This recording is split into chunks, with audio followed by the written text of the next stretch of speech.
My boyfriend and I moved into a small town that I'm not going to name or say the location of, other than to say that it was in one of the more boring states in the US.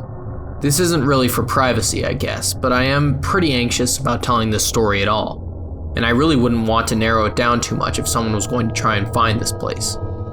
I had just gotten a job in a city that was a pretty short drive from here, and we found a home for pretty cheap. I'd heard about how everyone in little towns like these knew each other, and since I always struggled to make friends in the city, I was really looking forward to the change in setting. Nobody really came to greet us right away, aside from the people we had to see just to get the keys to the place and fill out the paperwork we had to.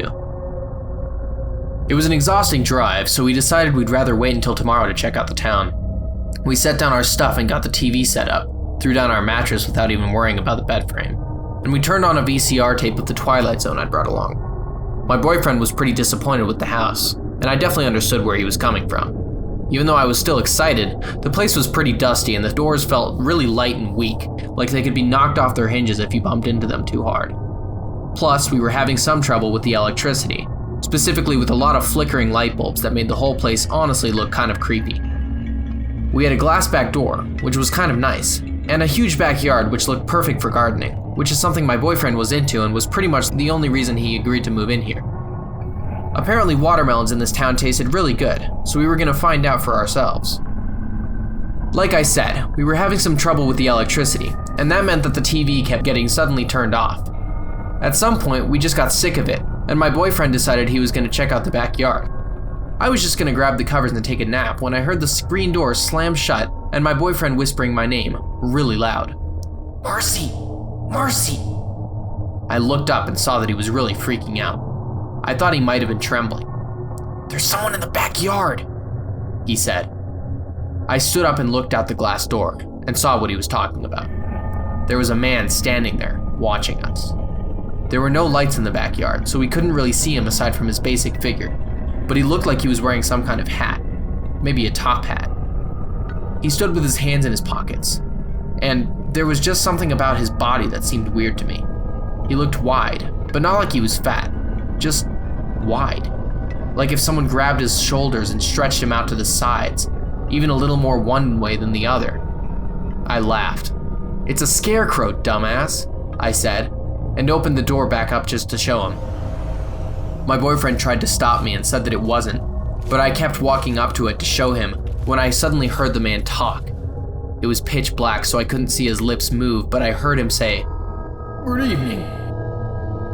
I jumped from fear, and then I said hello back. My boyfriend whispered my name and told me to come back in the house, but I wanted to look braver than I was. I asked the man why he was in our backyard, and there was a long pause before he responded. I couldn't make out all the words he spoke because he had some really weird accent I don't think I've ever heard before or after this happened. But from what I remember though, I think he said, "Economy. Nice spot for a garden flower." I stammered over my words a little, but I was like, "Yeah, we're actually thinking of starting a garden. Good night." And then I ran back into the house, and my boyfriend and I closed the door behind us. I was scared to look around for around half an hour, as me and my boyfriend just talked about our plans for tomorrow and tried to ignore the fact that our back door didn't have a lock on it. But I eventually checked and the man was gone. The next day, just when my boyfriend and I were getting ready to leave to check out the rest of the town, we heard a knock on our door. There was a tall, skinny man outside that looked like he might have been in his early 20s. I opened the door and said hi, and he introduced himself as one of our neighbors. He said, "We noticed that the mayor was heading towards your house last night. Did you meet him?" I said I didn't think so, but then the man said that the mayor wore a top hat and I realized he was the man that was in our backyard last night. I told him what happened, and the neighbor laughed. "Well, seems like he got to you before I could. Listen, we'll all have a formal introduction, maybe throw a move-in party for you sometime soon, and that's when we can introduce y'all to him." I said that sounded nice, but then the man continued. He said that if we saw the mayor again, we should call him, and he gave us his phone number.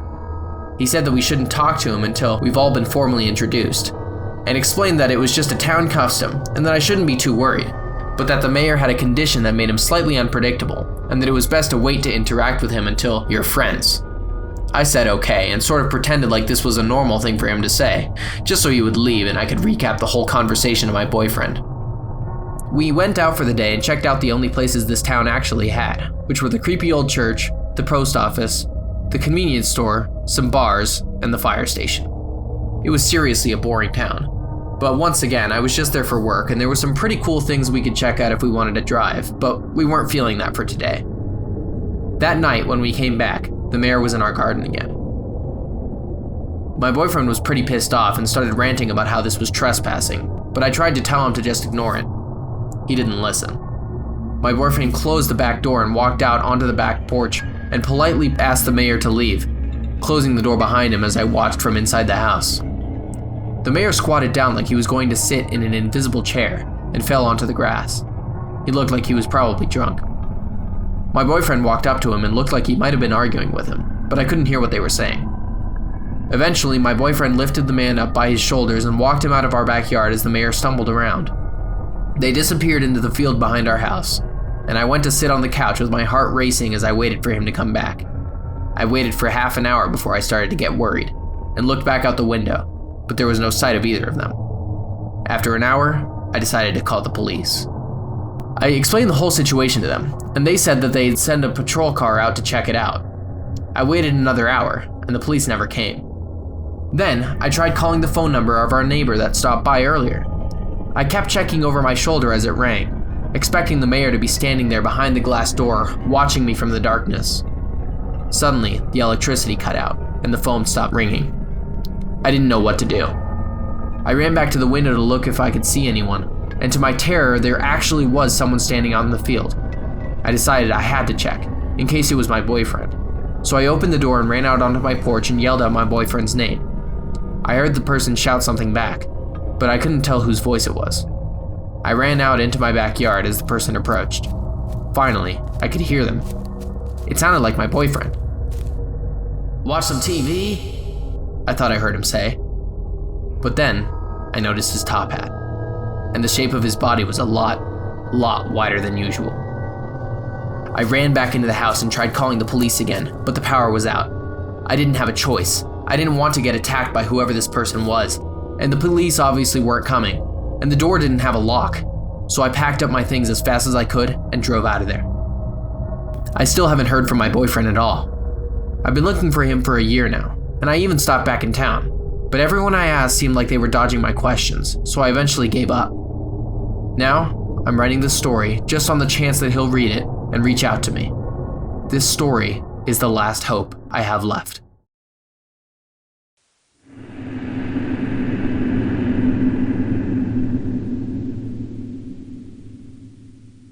I moved to True because I saw it as a business opportunity. Feel free to do the same, of course, since it certainly didn't pan out for me. It was a lot of cheap real estate, and I had the funds to make something of it. I figured I'd scope out the area first, then come up with a plan to transform the little town and sell off my property for a sweet profit. I got the nicest house I could find, which wasn't saying much since it was built around a century ago, but it had some nice square footage, and I'm not really a picky guy. I travel a lot, so I'm used to dealing with things like bedbugs. When I first arrived here, I saw that one of the windows was broken. A rock was thrown through it. The second I got it all swept up, there was a knock at the door. It was a man in his early to mid-60s, with curly salt and pepper hair and a friendly-looking face. He introduced himself as my neighbor, and he said that he'd actually moved in recently too. I said that was good, and asked if he had a chance to check out the town yet.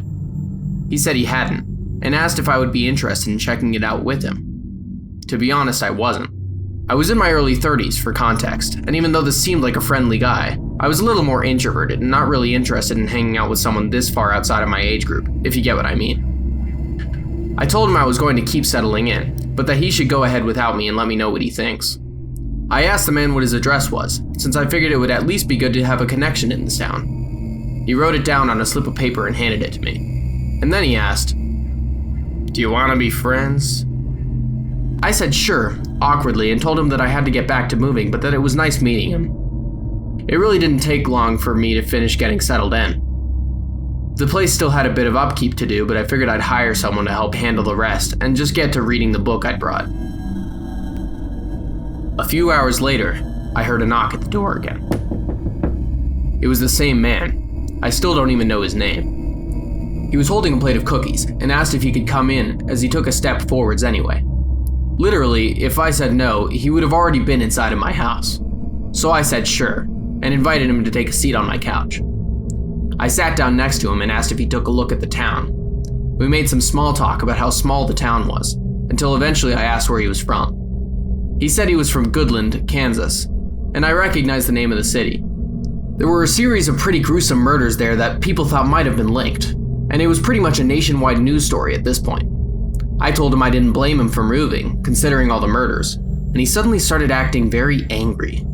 He said never mind, that he misspoke, and that he was actually from New Mexico. I asked him what city, but he refused to respond, just saying repeatedly that I should worry about my own business. The rest of the conversation was pretty boring, and eventually he ended up leaving, and I started making some calls to see if I could get someone to make the drive down to True to clean this place. Eventually, I went to sleep, until I heard a knock on the door again. I answered, and of course it was this same guy again. He told me he was exploring the area and found a cool cave. He asked me if I wanted to go with him to check it out. I told him I wasn't interested, that it was too late at night and he'd woken me up. This didn't seem to bother him at all. "Come with me," he said. "We're going to check out this cave." Now I was starting to get a little nervous. He looked pissed off again, like he was earlier when we were talking about where he was from. I looked down and saw that there was something black on the side of his belt. I couldn't really tell from where I was standing, but my gut instinct was that it looked like it might have been a gun. My heart was racing. I told him I wasn't interested and to leave me alone, and he tried ordering me to go with him again before I closed the door in his face. He started twisting the handle from the other side and opened it before I had the chance to lock it. I was still able to put in the chain lock just as it opened, so he wasn't able to fully open it, but then he tried to slam it open and break the lock and shouted that I had to come with him over and over and over. I turned and ran to the phone to try and dial 911, but decided that it would take too long and that the guy would break through my door at any second. So I grabbed my coat and ran to a back window where he couldn't see me and climbed out. I ran out into the fields behind the house and ended up running all the way to a hotel where I checked in for the night and called the police. Apparently by the time they got to the house, he was long gone. I also read them the address this man gave me, and apparently it led to an abandoned house where nobody had lived for years. I ended up staying in the hotel for a couple days, and left town for good after that. I never saw that man again, and from what I know, the police never caught him. I just hope that wherever he isn't hurting people, and I'm thankful every day for the fact that he didn't hurt me.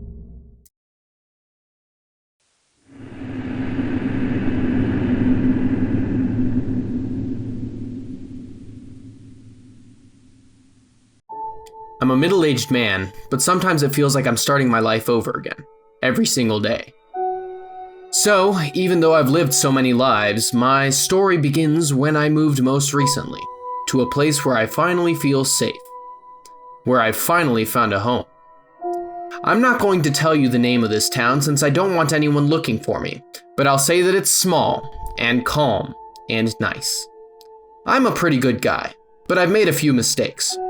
I moved here because of the mistakes, since I was in a bit of legal trouble in another state and decided it'd be best to find a new spot to lay low for a while and see if I couldn't try my luck in a place with less eyes on me. It took me a while to find the place, but I knew it was perfect just after about 30 minutes there.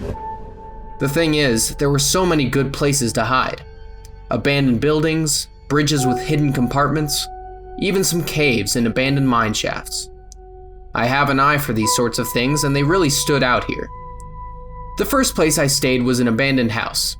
A little trail wrapped around the house and led into a forest nearby. It was a full moon.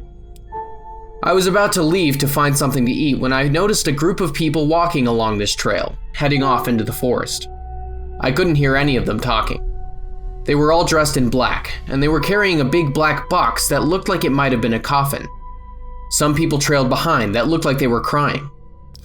I decided to wait for them to walk a little further into the distance and then started trailing behind them, just in case I might get an opportunity to see a dead body. They never noticed me, and eventually ended up disappearing into the dark forest. I ran up and started hiding behind the trees as they kept walking towards what looked like a massive hole in the ground. They came to a stop at this hole and surrounded it. I watched from the darkness as they placed down the box and lifted a body out of it. It was hard to see through the darkness, and with all these people surrounding it, but it looked like they threw the body into the hole. I never really got to see it. They stayed there for a little bit, saying what sounded like some prayers, and eventually walked back down the trail towards my house as I stayed behind. I walked over to the hole and looked down into it, hoping I might be able to climb down and get the body out. But the moment I looked, it was pretty obvious I wasn't going to be able to. The moon lit it up well enough for me to see that it was a cave that snaked down incredibly deep. Its sides jutted out to make little ramps that were smeared in something red, probably dried blood. More than the blood of just one body, it looked like these people had been dropping corpses down into the cave for a while. It was hard to see how far down it went. For a second, I wanted to toss a rock down and check, but a nervous feeling in my gut told me that might be a terrible idea. I usually trust those feelings, so I didn't, but I was having another feeling about this too. If you drop a body down that hole, no one will ever know. Nobody will suspect anything. I went home and decided this really might be the perfect place for me to be myself. But then, someone knocked on the front door. I was nervous that someone had figured out I was staying here without permission, but I decided this might be an opportunity to test out that hole for myself, so I opened it to see who it was. It was a tall, skinny young man. He cleared his throat. "Welcome," he said. "I noticed you were checking out the hole. First of all, welcome to our little town. I hope you love it as much as we do. Second, it's fine if you want to go back that way, but if you see the mayor down there, I wouldn't introduce yourself just yet. Wait until you're a little more acquainted with the town, okay?" I didn't know what to say. This guy seemed friendly, and it didn't seem like he wanted me to leave the house. But I didn't really understand what he was saying. "By the way, we've got another new member of the town. He's a wealthy fellow, and I'm sure he would appreciate a warm welcome," the man said as he reached into his pocket. He handed me an address and told me I should introduce myself. I thanked him and smiled and said goodbye, and then I felt my heart race. This was perfect. I was practically being given permission to practice on this new neighbor of mine. So I made my way over to his house the next morning. It didn't work out in the long run, and I did have to move homes. But all in all, that's the story of how I found my new home and how I fell in love with it. I think I'm going to stay here for a little while.